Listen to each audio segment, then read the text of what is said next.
夏天一定要拥有的花朵手机包，色彩明艳，实用美观，可以装下6.9英寸以内的手机。视频演示用到了无骨牛奶棉以及3.0毫米的钩针。首先环形起针，第一步钩织花片的部分。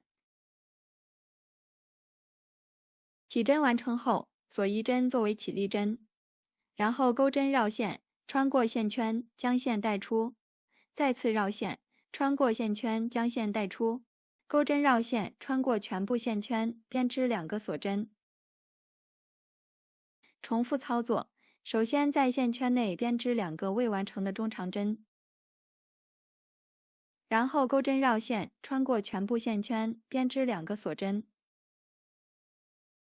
我们按照1个枣形针、2个锁针的顺序，一共循环8次。第8组完成后，收紧线圈，将线一次性拉出。最后在第1个枣形针上编织1个引拔针，然后将线剪断，第2圈换紫色线。在2个枣形针之间的空隙处重新起线，将线带出，编织3个锁针作为起立针。钩针绕2次线，在锁针的空隙处编织1个长针。在同一个位置再编织2个长针。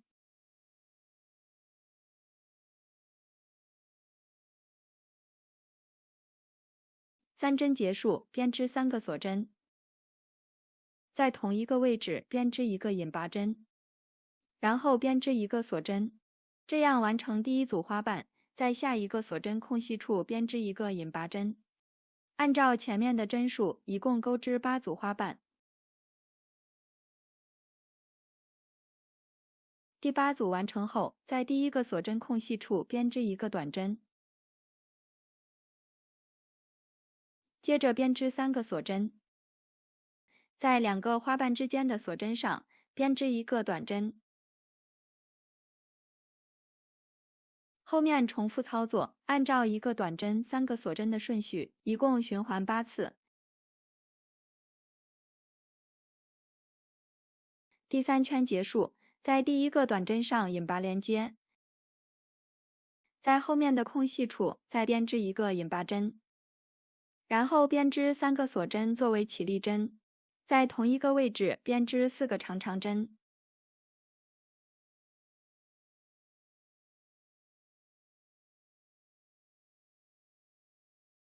4针结束，编织3个锁针，在同一个位置编织1个引拔针，这样完成第1组花瓣。后面重复操作，同样循环8次。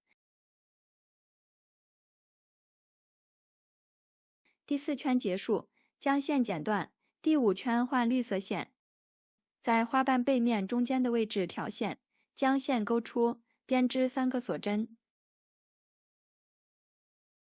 在下一组花瓣的背面挑线，钩织1个引拔针，然后编织3个锁针。后面重复操作，按照1个引拔针、3个锁针的顺序，一共循环8次。第5圈结束，在开始的位置引拔连接，在后面的空隙处再编织1个引拔针。第6圈首先锁2针，在同一个位置编织3个长针，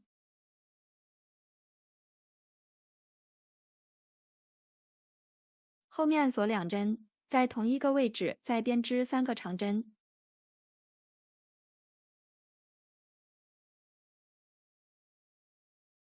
这里就是转角的位置，在下一个锁针空隙处编织3个长针。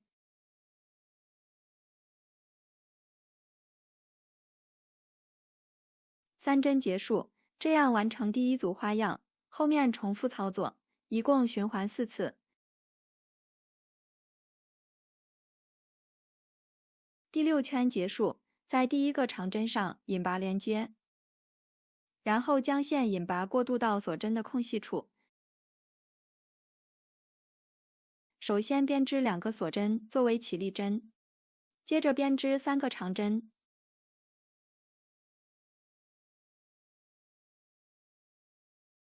后面锁2针，再编织3个长针。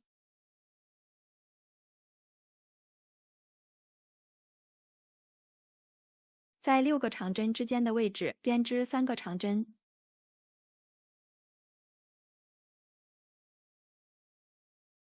在后面长针之间的空隙处再编织3个长针。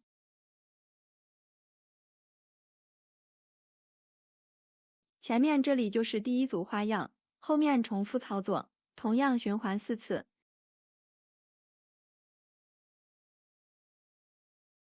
第7圈结束，在第1个长针上引拔连接，然后将线剪断。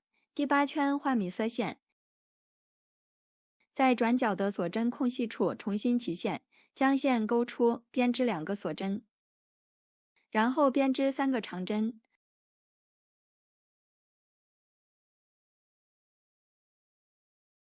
后面锁2针，再编织3个长针。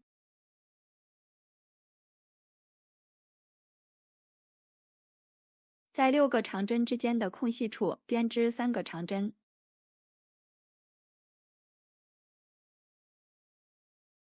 在下一个空隙处编织3个长针。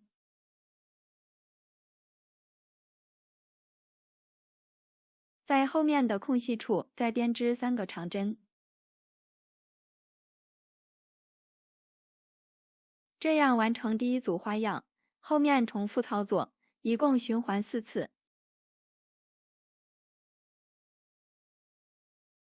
第8圈结束，这样完成花片的部分，按照相同的方法钩织5片。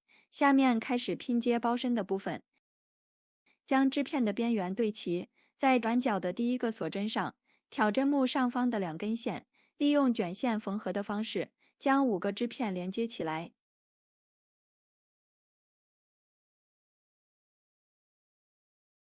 5个织片拼接完毕，接下来我们在织物的边缘钩织1圈短针，在第1个织片转角的位置重新起线，将线勾出，编织1个锁针，在锁针的空隙处编织3个短针，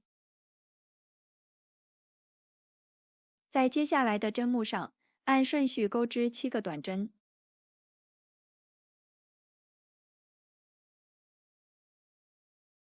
第7针结束，在下一个针目上编织1个引拔针，然后编织8个锁针，在同一个位置再编织1个引拔针，在接下来的针目上再编织7个短针。7针结束，在转角的位置钩织3个短针，转到另外一侧，后面按顺序钩织16个短针。第16针结束，在2个织片的连接处钩织1个短针，在下一个转角的位置钩织1个短针。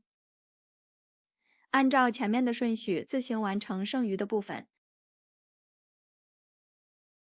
边缘的1圈短针完成之后，我们将下方的4个织片对折，然后在重叠的3个边缘再钩织1排短针，在织片转角的针目上重新起线，同时挑起前后片的整个针目，按顺序钩织短针，钩到底部的转角处。短针钩到底部，在转角的位置钩织3个短针。在接下来的长针上，按顺序钩织15个短针。第15针结束，在下一个转角的位置钩织3个短针。转到另外一侧，继续完成后半部分。包身的主体拼接完毕，在织片的正面安装1颗纽扣，顶部的织片作为包盖，这样就完成了包身的部分。接下来我们钩织包带的部分。包带利用双虾辫的钩法，前面已经出过教程，这里不再演示，可以到我的主页搜索双虾辫包带，最后将包带缝合到主体的两侧。现在我们这款花片拼接的手机包就完成了。本期的内容就到这里，下期再见。